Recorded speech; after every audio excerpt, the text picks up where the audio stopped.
ಕೋಲಾರ ಜಿಲ್ಲೆಯ ಮುಳಬಾಗಿಲು ತಾಲೂಕಿನ ಬ್ಯಾಟನೂರು ಹಾಲು ಉತ್ಪಾದಕರ ಸಹಕಾರ ಸಂಘದ ನೂತನ ಕಟ್ಟಡದ ಉದ್ಘಾಟನಾ ಸಮಾರಂಭ ಸಂಘದ ಆವರಣದಲ್ಲಿ ನೆರವೇರಿತು. ನೂತನ ಕಟ್ಟಡವನ್ನು ಉದ್ಘಾಟನೆ ನೆರವೇರಿಸಿ ಮಾತನಾಡಿದ ಶಾಸಕ ಸಮೃದ್ಧಿ ಮಂಜುನಾಥ್ ಅವರು, ಯಾವುದರಲ್ಲಿ ರಾಜಕೀಯ ಮಾಡಿದ್ರೂ ಪರವಾಗಿಲ್ಲ, ಆದರೆ ಶಾಲಾ ಕಾಲೇಜು ಹಾಗೂ ಹಾಲಿನ ವಿಚಾರದಲ್ಲಿ ರಾಜಕೀಯ ಮಾಡಬೇಡಿ. ಇವೆರಡರಲ್ಲೂ ಮನುಷ್ಯನ ಜೀವನಕ್ಕೆ ಅಮೂಲ್ಯವಾದ ಅರ್ಥ ಸಿಗುತ್ತೆ. ಹಾಲಿನಲ್ಲಿ ಯಾವುದೇ ಜಾತಿ ಹುಡುಕೋದಿಲ್ಲ. ಆದ್ರಿಂದ ಎಲ್ಲರೂ ಹೆಚ್ಚು ಹೆಚ್ಚು ಹಾಲು ಉತ್ಪಾದನೆ ಮಾಡಿ ಸ್ವಾವಲಂಬಿ ಜೀವನ ನಡೆಸಬೇಕು. ಇನ್ನು ತಾಲೂಕಿನಲ್ಲಿ 33% ಮಳೆ ಬಿದ್ದಿದೆ. ಬೆಳೆಗಳಿಗೆ ನೀರಿಲ್ಲದೆ ರೈತರ ಜೀವನ ಕಷ್ಟಕರವಾಗಿದೆ. ಇಂತಹ ಸಮಯದಲ್ಲಿ ಹೈನುಗಾರಿಕೆ ಜೀವನಕ್ಕೆ ಸಹಕಾರಿಯಾಗಲಿದೆ. ಆದಷ್ಟು ಈ ಸಂಘವನ್ನ ಉಳಿಸಿ ಬೆಳೆಸಬೇಕು ಅಂತ ಕಿವಿ ಮಾತು ಹೇಳಿದ್ರು. ಕಾರ್ಯಕ್ರಮದಲ್ಲಿ ಕೋಮಲ್ ಹಾಲು ಒಕ್ಕೂಟದ ಎಲ್ಲ ಪದಾಧಿಕಾರಿಗಳು ಹಾಗೂ ಗ್ರಾಮಸ್ಥರು ಹಾಜರಿದ್ದರು. ವರದಿ ಸೈಯದ್ ಫಯಾಜ್, ಮುಳಬಾಗಿಲು. ತುಂಬಾ ಖುಷಿ ಆಯ್ತು. ಎಲ್ಲ ಒಗ್ಗಟ್ಟಾಗಿ ಏನು ಈ ಕಾರ್ಯಕ್ರಮಗಳನ್ನ ಮಾಡ್ತಾ ಇದ್ರಿ, ನಿಮಗೆ ಶುಭವಾಗ್ಲಿ. ನಾನು ಯಾವತ್ತೂ 2 ವಿಚಾರ ಹೇಳ್ತಾ ಇರ್ತೀನಿ. ಸ್ಕೂಲ್ ಮಕ್ಕಳ ವಿಚಾರದಲ್ಲಿ ಮತ್ತು ಹಾಲು ವಿಚಾರದಲ್ಲಿ ರಾಜಕಾರಣ ಮಾಡಕ್ ಹೋಗ್ಬೇಡಿ. ಯಾಕಂದ್ರೆ ಹಾಲು ಬಂದ್ಬಿಟ್ಟು ಇದು ಮಕ್ಕಳಿಗೆ ಹಾಲು, ಇಲ್ಲ ಕೊರಸಲ ಹಾಲು, ಇಲ್ಲ ಇದು ಒಲಿರ ಹಾಲು, ಇಲ್ಲ ಇದ್ಯಾರೋ ಇನ್ನು ಹಾಲು ಅಂತ ಬರೋದಲ್ಲ, ಹಾಲೇ ಬರೋದು. ಈ ಹಾಲೆಲ್ಲ ಇಲ್ಲಿ ಬಂದು ಪಾಕೆಟ್ ಆಗಿ ಬೇರೆ ಕಡೆ ಹೋಗ್ತದೆ. ಅಲ್ಲಿ ಹೋಗ್ಬೇಕಾದ್ರೆ ಜಾತಿ ವಿಂಗಡಣೆ ಪಾಕೆಟ್ ಆಗೋದಿಲ್ಲ. ಬರೀ ನಿಮ್ಮ ತೆವಲಿಗೋಸ್ಕರ ಇಲ್ಲಿ ರಾಜಕಾರಣ ಮಾಡ್ಕೊಂಡು ರೈಲ್ವೆಗಳೆಲ್ಲ ಹಾಳು ಮಾಡಕ್ ಹೋಗ್ಬೇಡಿ. ಬಹುಶಃ ಇವತ್ತು ಇವರಿಬ್ರು ಬಂದಾದ್ಮೇಲೆ ತುಂಬಾ ಉತ್ತಮವಾಗಿ ಒಂದು ಎಲ್ಲಾ ಕಡೆನೂ ಚೆನ್ನಾಗಿ ನಡ್ಕೊಂಡ್ ಬರ್ತಾ ಇದೆ. ಇವತ್ತು ಯಾವ ತರ ಕರ್ನಾಟಕ ರಾಜ್ಯದಲ್ಲಿ ಅಭಾವ ಸೃಷ್ಟಿ ಆಗಿದೆ ಅಂತಂದ್ರೆ, ನಾನು ನಿನ್ನೆ ಒಂದು ರಿಪೋರ್ಟ್ ಕೊಟ್ಟಿದ್ದೀನಿ ಸರ್ಕಾರಕ್ಕೆ. 184 ಹಳ್ಳಿದಲ್ಲಿ 184 ಹಳ್ಳಿದಲ್ಲಿ ಬೋರ್ ನಿಂತೋಗಿದೆ. ಕುಡ್ಲಿಕ್ಕೆ ನೀರಿಲ್ಲ, ಬೋರ್ ನಿಂತೋಗಿದೆ.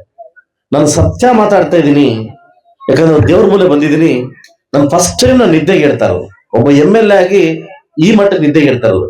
ನನಗೆ ಅನುದಾನ ಬೇಡ, ನನ್ಗೆ ರೋಡ್ ಬೇಡ, ನನ್ಗೇನು ಬೇಡ, ನನ್ ಕುಡ್ಲಿಕ್ಕೆ ನೀರ್ ಕೊಡಿ ಅಂತ ಕೇಳ್ತೀನಿ. ಕುಡ್ಲಿಕ್ಕೆ ನೀರ್ ಕೊಡಿ ಅಂತ ಕೇಳಿ 184 ಹಳ್ಳಿದಲ್ಲಿ ಇವತ್ತು ಬೋರ್ ನಿಂತೋಗಿದೆ.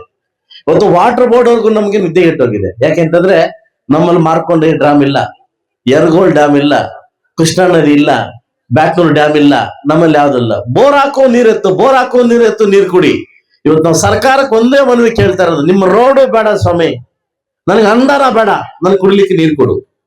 ನನಗೆ 1 ಕೋಟಿ ರೂಪಾಯಿ ಮಾತ್ರ ಕೊಟ್ಟಿದ್ದಾರೆ, ಇನ್ನು ಕುಡ್ಲಿಕ್ಕೆ ನೀರು 9 ಬೋರ್ ಹೊಡಿಸ್ಲಿಕ್ಕೆ ಆಗ್ತಾ ಇಲ್ಲ. 9 ಬೋರ್ ಹೊಡಿಸಕ್ ಆಗ್ತಾಯಿಲ್ಲ. ಇವತ್ತು ಡ್ರಿಲ್ ರೇಟ್ ಜಾಸ್ತಿ, ಕೇಸಿಂಗ್ ಜಾಸ್ತಿ, ಎಲ್ಲಾ ಜಾಸ್ತಿ ಆಗಿದೆ. ಸರ್ಕಾರಕ್ಕೆ ಒಂದೇ ಮನವಿ ಮಾಡ್ತಾ ಇದ್ದೀನಿ ನಾನು. ನಾವು ಗಡಿಭಾಗದವ್ರು, ಈ ಕಡೆ ಆಂಧ್ರ, ಈ ಕಡೆ ತಮಿಳ್ನಾಡು, ಕೃಷ್ಣಾ ನದಿ ಪಕ್ಕದಲ್ಲಿದೆ, ನಾಲೆ ಪಕ್ಕದಲ್ಲಿದೆ. 1500 ಕೋಟಿ ನಾವು ಪಾಲ್ ಕೊಟ್ರೆ ನಮ್ಗೆ ನೀರು ಕೊಡ್ತಾರೆ. ಈ ಕೆಲಸ ಮಾಡೋದ್ ಬಿಟ್ಟು, ಯಾಕೆಂದ್ರೆ ನಾವೆಲ್ಲ ನಂಬಿರೋದು ಬೋರ್ ಹಾಕು ನೀರ್ ಕುಡಿ, 2000 ಅಡಿ ಹಾಕಿ ನೀರ್ ಸಿಗ್ತಾ ಇಲ್ಲ. ಇವತ್ತಿನ ಪರಿಸ್ಥಿತಿ ವಾಡಿಕೆ ಮಳೆ ಹಿಂದೆ ಹೋಗಿದೆ. 33% ಮಾತ್ರ ಮಳೆ ಆಗಿದೆ. 67% ಮಳೆ ಆಗಿಲ್ಲ. ಈ ವರ್ಷ ಮಳೆ ಆಗಿಲ್ಲ. ಪ್ರತಿ ವರ್ಷ ಆದಂಗೆ ಮಳೆ ಈ ಸರಿ ಆಗಿಲ್ಲ. ಬರೀ 33%. ಇದೇ ತರ ಏನಾದ್ರು ನೆಕ್ಸ್ಟ್ ವರ್ಷ ಹೋಗ್ಬಿಟ್ರೆ ನಾವು ತುಂಬಾ ಆಘಾತಕ್ಕೆ ಒಳಗಾಗ್ಬೇಕಾಗ್ತದೆ.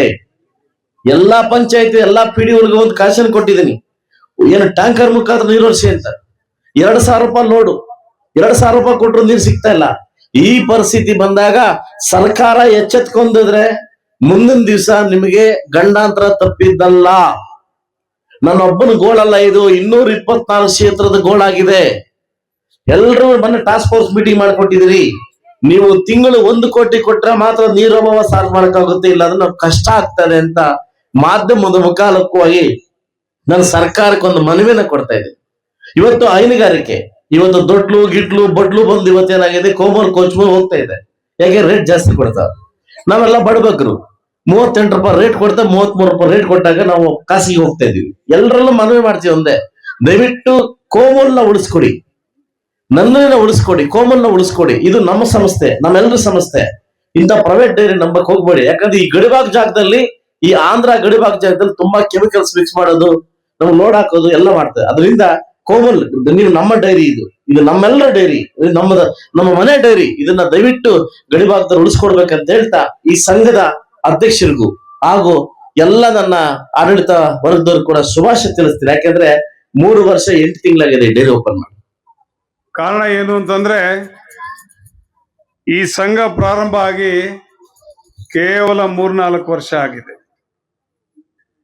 3-4 చెప్తా ఉంది కదా. ಈ ಸಂಘ ಪ್ರಾರಂಭ ಆಗಿ 3-4 ವರ್ಷ ಅಂದ್ರೆ 3.5 ವರ್ಷ ಆಗಿದೆ. 3.5 ವರ್ಷಕ್ಕೆ నేను చెప్తాను మళ్ళీ వస్తాను, నీకేం కావాలి చేద్దాం. నేను ఎలా అనేది నాకు తెలుసు, నువ్వు మాట్లాడతాను. మా ఎమ్మెల్యే వాళ్ళు మాట్లాడేటప్పుడు దానికి అన్ని చెప్తారు, చేస్తాను. అందుకే 3.5 ವರ್ಷದಲ್ಲಿ ಈ ತಾಲೂಕಿನಲ್ಲಿ ಯಾರು ಕೂಡ ಬಿಲ್ಡಿಂಗ್ ಕಟ್ಕೊಂಡಿಲ್ಲ. ಇಷ್ಟು ಬೇಗ 3.5 ವರ್ಷಕ್ಕೆ ಬಿಲ್ಡಿಂಗ್ ಕಟ್ಕೊಂಡಿದ್ದಾರೆ ಅಂದ್ರೆ ನಿಜಕ್ಕೂ ಕೂಡ ಈ ಸಂಘನ ಬಹಳ ಚೆನ್ನಾಗಿ ನಡೆಸ್ಕೊಂಡು ಹೋಗಿದ್ದಾರೆ ಅಂತೇಳಿ ನಾವು ಹೇಳ್ಬೇಕಾಗ್ತದೆ. ಈ ಸಂಘ ಪ್ರಾರಂಭ ಆಗ್ಬೇಕಾದ್ರೆ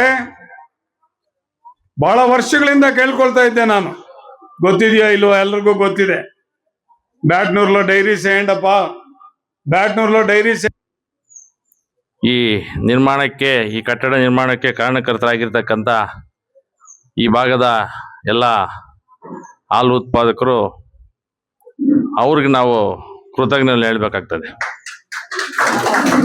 ಯಾಕಂದ್ರೆ ಮತ್ತೆ ಅದೇ ರೀತಿ ಆ ಒಂದು ಸಂಘದ ಪದಾಧಿಕಾರಿಗಳು, ಅಧ್ಯಕ್ಷರು ಮತ್ತೆ ಕಾರ್ಯದರ್ಶಿಗಳು ಅವರು ಸಹ ಕಷ್ಟಪಟ್ಟು ಇವತ್ತಿನ ದಿನ ಈ ಒಂದು ಒಳ್ಳೆಯ ಕಟ್ಟಡ ನಿರ್ಮಾಣ ಮಾಡಿದ್ದಾರೆ. ಅವ್ರಿಗೂ ಸಹ ಕೃತಜ್ಞತೆ ಹೇಳ್ತಾ, ಇದೇ ರೀತಿ ಈ ಒಂದು ಡೈರಿ ಯಾಕೆ ಹೇಳ್ತೀನಿ ಅಂತಂದರೆ, ನಮ್ಮ ಮೊದಲು ನಾನು last time general body meeting ಬಂದಾಗ ನಾನು ಪಾಪ ನಮ್ಮ ಕಾರ್ಯದರ್ಶಿಗೆ ಸ್ವಲ್ಪ ಇಲ್ಲಿ ಬೈದೆ ಅದನ್ನ. ಯಾಕಂದ್ರೆ ಊಹಾಪೋಹಗಳು ಇರ್ತಾವಲ್ಲ, ಮತ್ತೆ ಪದೇ ನೋಡ್ತಾ ನೋಡ್ತಾ ನೋಡ್ತಾ ಅವಾಗ ಗೊತ್ತಾಯ್ತು ಆತನು ಕ್ಲೀನ್ ಹ್ಯಾಂಡು. ಯಾಕಂದ್ರೆ ಈ ಒಂದು ಕಟ್ಟಡ ಇಷ್ಟೊಂದು ಮಟ್ಟದಲ್ಲಿ ಒಳ್ಳೆ ರೀತಿಯಲ್ಲಿ ನಿರ್ಮಾಣ ಆಗ್ಬೇಕಂದ್ರೆ ಮುಖ್ಯ ಅವ್ರೂ ಕಾರ್ಯದರ್ಶಿನೂ ಮುಖ್ಯನೇ. ಕಾರ್ಯದರ್ಶಿ, ಅಧ್ಯಕ್ಷರು ಏನು ಇವತ್ತು ದಿನ ಕಷ್ಟಪಟ್ಟು ಈ ಒಂದು ಕಟ್ಟಡನ ಕಟ್ಟಿದ್ದಾರೆ.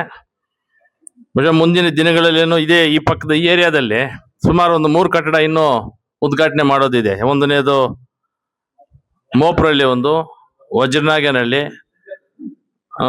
ಪುಲ್ಪೇಪಲ್ಲಿ ಒಂದು, ಮತ್ತೆ ಇದೊಂದು ಯಾವುದು ನಮ್ಮ ದಿಂದ ಇದು ಸಾಧ್ಯ ಆಗಿದೆ ಅಂತ ಹೇಳ್ಬೋದು.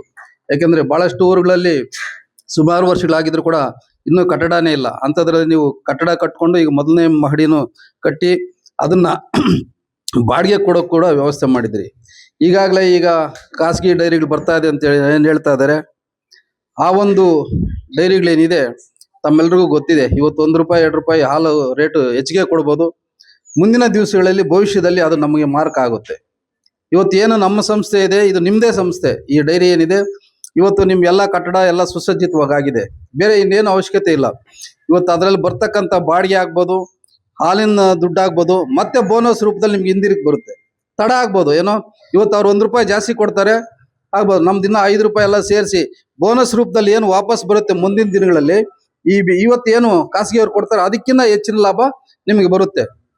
ಇವತ್ತೇನು ಬಾಡಿಗೆ ಬರುತ್ತೋ ಅದ್ರ ಕೂಡ ನಿಮ್ಗೆ ಬೋನಸ್ ರೂಪದಲ್ಲಿ ವಾಪಸ್ಸೇ ಬರುತ್ತೆ, ನಿಮಗೆ ಬರುತ್ತೆ, ಅದೇನು ಬೇರೆ ಯಾರಿಗೂ ಹೋಗೋದಿಲ್ಲ.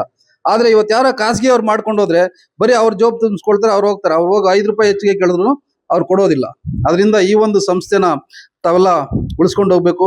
ಇದು ನಿಮ್ಗೇನು ವೈದ್ಯರು ಇರ್ಬೋದು, ಹಸುಗೆ ಆರೋಗ್ಯ ತಪ್ಪಿದಾಗ ವೈದ್ಯರನ್ನ ಕಳಿಸ್ಕೊಡ್ತಾರೆ, ಖಾಸಗಿಯವ್ರು ಕಳಿಸೋದಿಲ್ಲ. ಅದರಿಂದ ವ್ಯತ್ಯಾಸ ಬರೀ ರೇಟ್ ಒಂದನ್ನೇ ತಾವು ನೋಡಬಾರ್ದು. ರೇಟ್